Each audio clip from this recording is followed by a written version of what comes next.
ba ako nakikilala? Ako si Doña Victorina de los Reyes de España. Kaakit-akit, diba? Tingnan niyo nga ang aking kolirete sa mukha. Ang aking magara at mahabang kasuotan. Ang mga bagay na ito ay para lamang sa mistisang tulad ko. Kaya kayong mga Indyong singitim na mga Aita ay dapat igalang ako. Isang araw, habang ako'y nagdalakan, napadala ko sa tapat ng bahay ng isang alferes at nagkataong parang andoon si Doña Consolacion.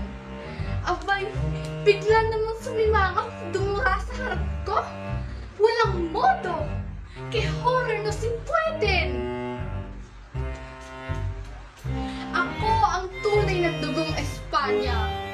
Ano, painino ko yung